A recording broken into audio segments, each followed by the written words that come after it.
Welcome back to Company Grip Guitar. I am Ben, and today we're going to be diving into the 2025 Gibson Les Paul Music City Special. Let's get into it.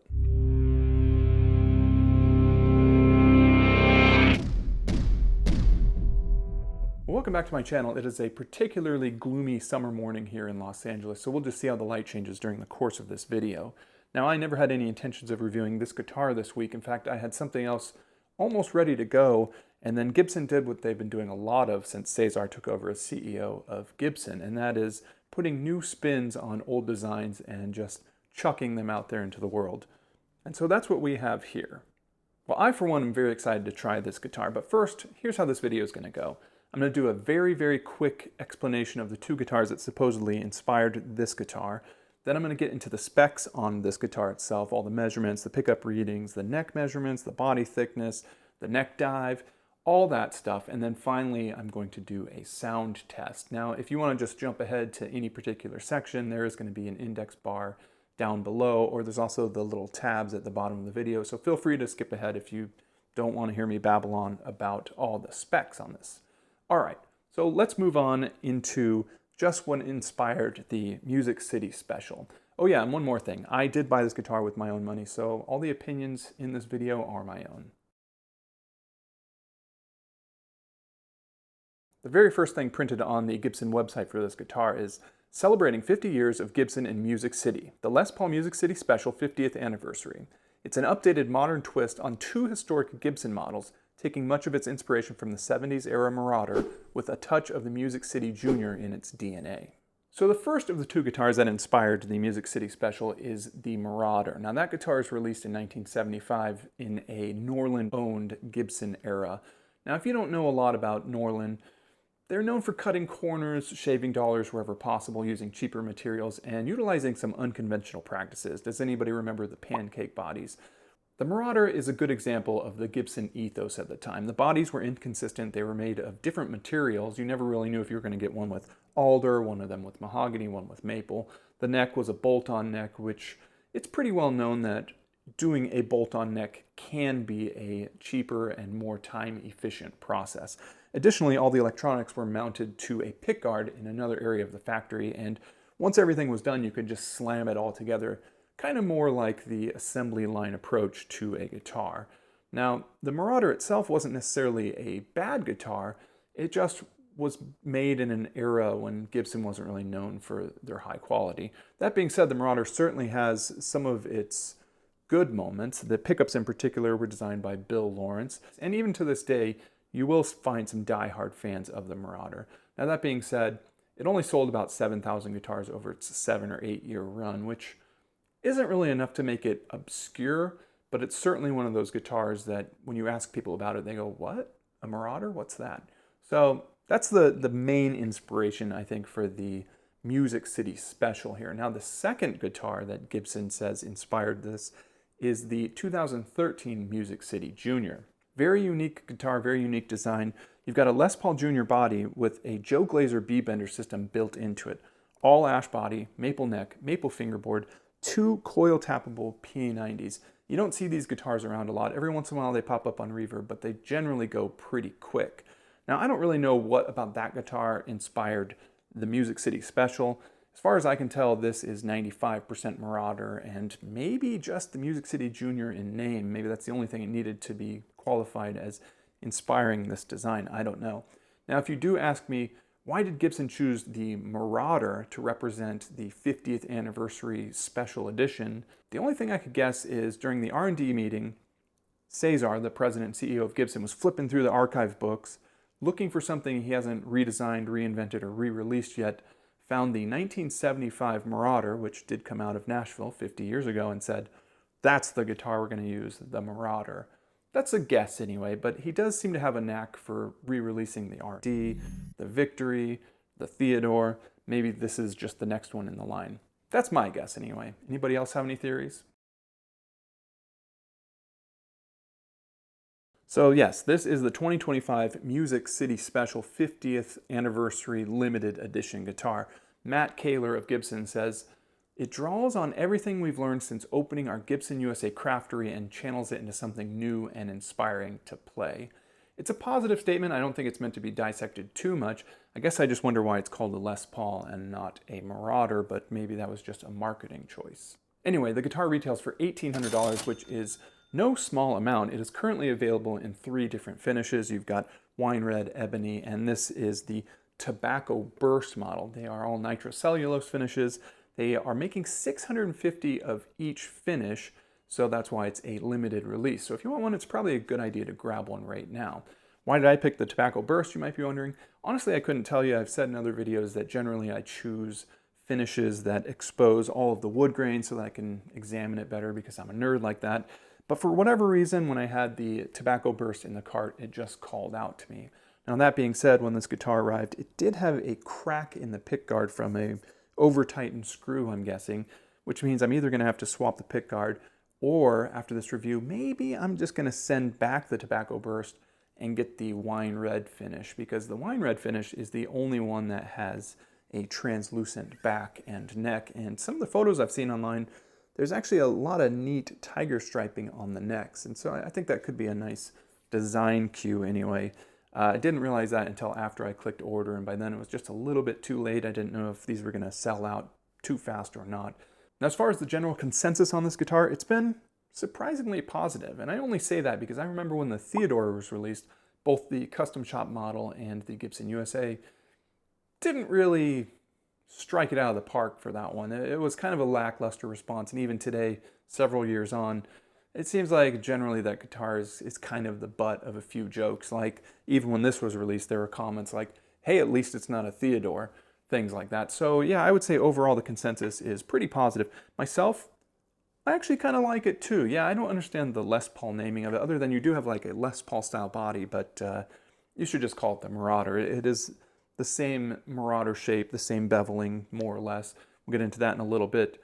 Some of the materials more represent a Marauder than a Les Paul, so that's my beef with it. You know, after this review, I'm sure I'll have some more beefs or not, but you'll just have to wait and see. So for the case of this guitar, you get a black Gibson Deluxe gig bag from TKL. You open it up, plush on the inside. Got a little Velcro strap to lock the guitar into place. Flip the case over, and there are a couple of backpack style straps. There's also this little grab fold here. You've got a fat, comfortable carrying handle. Inside the pocket on the front, you've got a case candy bag, and inside that, the warranty card, a Gibson instrument safety manual, an ad for the Gibson app, a 2-inch canvas strap, a Gibson branded polishing cloth, some tools for adjusting the bridge and truss rod, and lastly, a blank truss rod cover in case you don't like the Music City Special one that ships with the guitar. Interesting that Gibson doesn't give out the Gibson tool on all of their guitars. It seems like you just have to buy a certain class of their guitar to get the Gibson multi-tool. I don't know why they don't just throw that in with every guitar. They can't cost more than $5 or $10. As mentioned a few times so far in this video, this is the Marauder style body. By that I mean you've got a general Les Paul design, but you've got beveling on the armpit edge here. It does look like maybe they transitioned the beveling a little bit deeper into the horn than on the previous design. On the back side, you've got a nice belly carve there as well. This is more or less identical to what was on the previous design, with the big exception being you have now a set neck instead of a bolt-on neck. Now, straying from the usual Gibson materials, this guitar is made with a poplar body. Now, I know there's going to be some of you out there saying, poplar, what is this, the Norlin era? Well, you know, I've seen $200 guitars with poplar bodies. I've seen $4,000 Jacksons with poplar bodies. I've seen $200 guitars with mahogany bodies, and I've seen, well, you know the rest of it. I can't tell you why they chose it. I don't know if they're cheaping out, if there was some other reason, but that's what you get here, is a poplar slab. And speaking of slabs, I saw some speculation online of whether this was just a Les Paul special guitar and they added the beveling to it, but they actually did get a thinner body on this. This is about 1.45 inches, or about a little bit less than 1.5 inches, or a tiny bit thicker than a SG body, and about 1/4 inch thinner than a Les Paul special. So you do get a very thin slab there. And speaking of slimming, one dirty little secret about this guitar, if you remove the pickguard, it's actually routed for a 3rd pickup already. So I don't know if they're planning to do a non-special edition version of this guitar, perhaps called a Marauder, who would know. But yeah, they've got this extra routing there, which I had read about online from a retired Gibson factory worker, and I thought, that's kind of weird. I wonder why they would do that. One more throwback feature of this guitar, the neck is all maple. However, instead of the maple fretboard, we've got a striped ebony fretboard. Very nice dark design. I don't know if the striped is a type of ebony or if generally it does have some sort of striation in it, but it looks very nice and clean to me. One of the more defining and unique features of the Marauder is, of course, the Flying V style headstock. Now, by my eye, it looks a little bit shorter than a proper Flying V and perhaps just a little bit more rounded at the top point than a Flying V, but I can't tell you for sure because I don't have any Flying Vs here. Now let's talk about the measurements of this guitar, because when I first saw it online it looked like it was a pretty flat neck and body design. However, the neck does have an angle back of about 2 degrees from the body, and then the headstock has the traditional Gibson 17-degree angle back. When it comes to the actual measurements of the playing part of this neck, for the nut, I'm getting a 1.69 inches. At the first fret, I'm getting a 0.82 inches, and down here at the 12th fret, I'm getting a 0.91 inches. This is a 12-inch radius fretboard on a slim taper neck. Measurements seem to be right in line with that. Now, if I didn't mention it before, this guitar has 22 medium jumbo frets, and those are measuring somewhere around 44 thousandths in height. Moving into the hardware and electronics on this guitar, starting at the bottom, we've got Posi-Lock strap buttons on this guitar. How cool is that? When's the last time Gibson put out a guitar with those on it? In my opinion, those are the best strap locks ever released.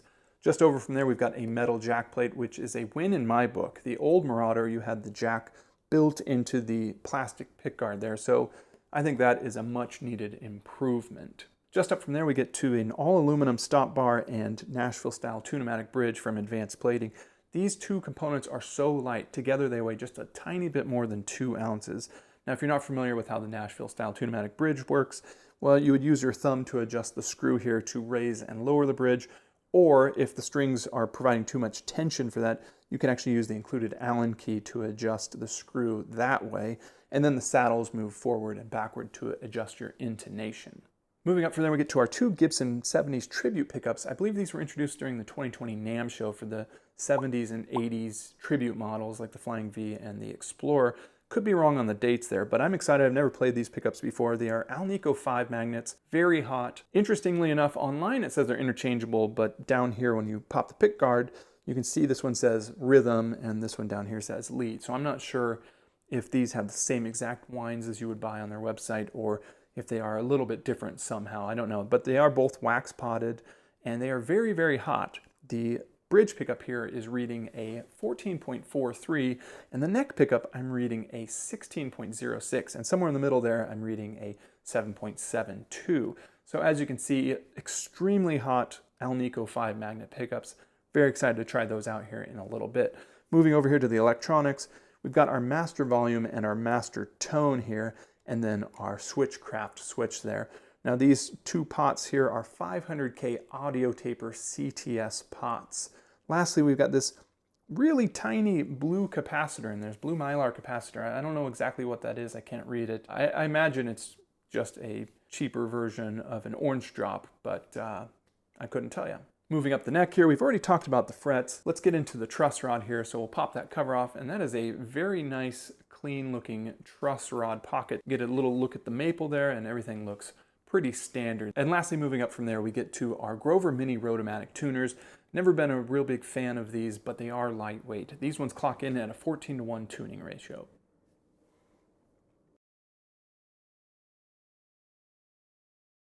A couple other things I want to touch on this guitar before we get into a sound test. So first off, we've got some felt spacers underneath our strap buttons there. We've got 2 blank black top hat knobs for our volume and tone, and a black switch tip there.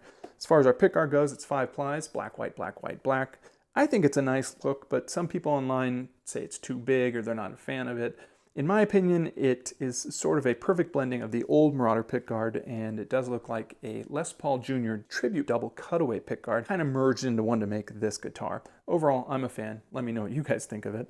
As far as the pickups go, we've got our black bobbins exposed there, no chrome covers on these. In fact, there's not really a lot of designer features on this guitar for it being a special edition or 50th anniversary edition.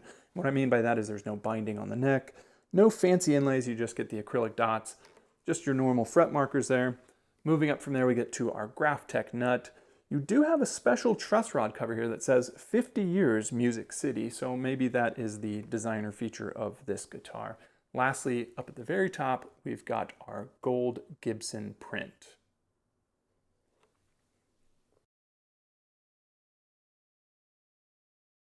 So let's talk about this. We've got a poplar body, which is routed for a third pickup that isn't there. We've got a simple set of controls in just having a master volume, master tone, and a switch. We've got some lightweight components in our aluminum stop bar, aluminum bridge, and our Grover Mini Rotomatic tuners. What do you think this guitar weighs?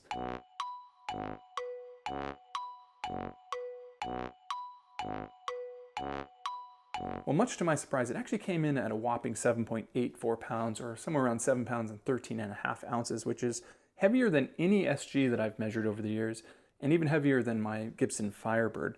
That caught me a little bit off guard. Now, as far as the actual weight of it, well, I do like the thin body. You know, when you're holding it there, and you've got the nice carve right here, and a little belly carve as well.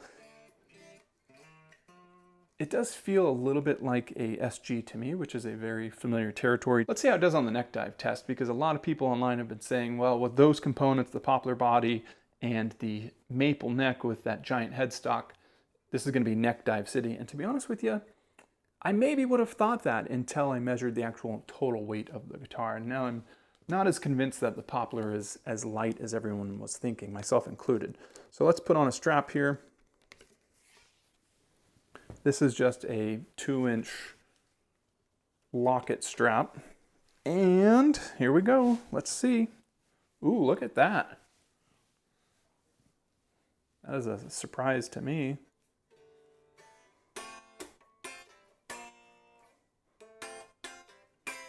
Well, it doesn't neck dive when I'm standing, certainly not neck diving while I'm sitting, which is a request that's been more and more common lately, is how's the neck dive when you're sitting, which honestly, it's never something I've had to worry about. But yep, seems to be okay. I mean, with the exception of obviously the butt of the guitar being quite a bit thicker than up here at the top, the bout. So other than that pushing the neck down a little bit, it seems to be back end heavy though, which I guess is a good thing. All right, let's move into the sound test here. Now, if you haven't seen my videos before, this is how I do it. I use 2 pedals, the Wampler Tumnus and the Joyo American Sound pedal. Those are going into a mic'd Bugera V5 amp. I will put all the settings on the side here so you can follow along with my pedals as well as my guitar. If you hear any reverb or delay, that is all done after the fact as I see fit. I'll play a couple different styles and then we'll talk about it afterwards. Now, I have restrung this guitar with my preferred brand of strings, which is my Stringjoy Custom Strings. Check those out, they're pretty awesome, those guys. And I have set up the guitar as well to my playing style, which is pretty low action. All right, let's get into it.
Well, there you have it. That is the sound of this guitar. I'm really loving these 70s pickups. They got a lot of bite to them, a real nice power attack. They can be a little bit harsh at times, but I noticed once you drop the tone down pretty significantly, around like 6 or 5, and bring the volume down, you can really tame them up to get some nice, clean sounds.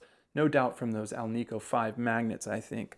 Now, I do think they could have done something a little bit more unique with the electronics package here. I love what Gibson did with the Victory, where they've got the same exact sort of basic setup with a master volume and a master tone, but they're both push-pull pots. And when you push-pull them, you can actually separate the guitar from having singles or humbuckers or inner coils and outer coils. And I think that was a really cool feature that I don't know if I would have minded if it was on this guitar. That being said, overall, I'm pretty impressed with what is here. I do think $1,800 is a bit much for this guitar, and that seems to be the general sentiment online as well. Seems like you're paying more for the novelty than the actual feature set that is there.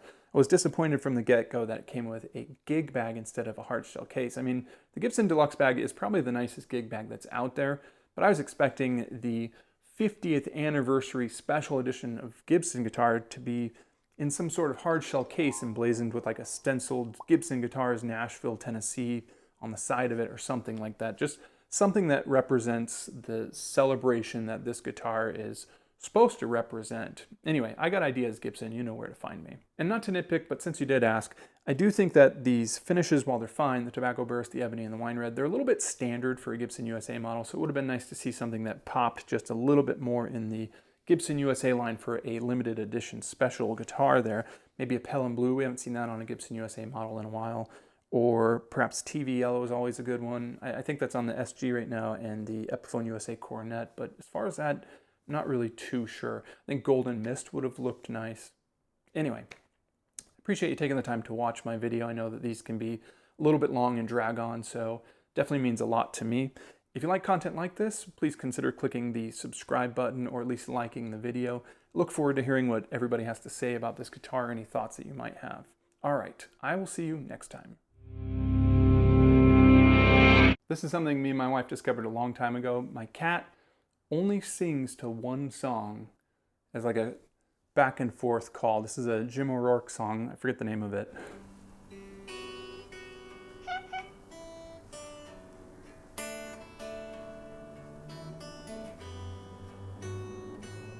Noodle.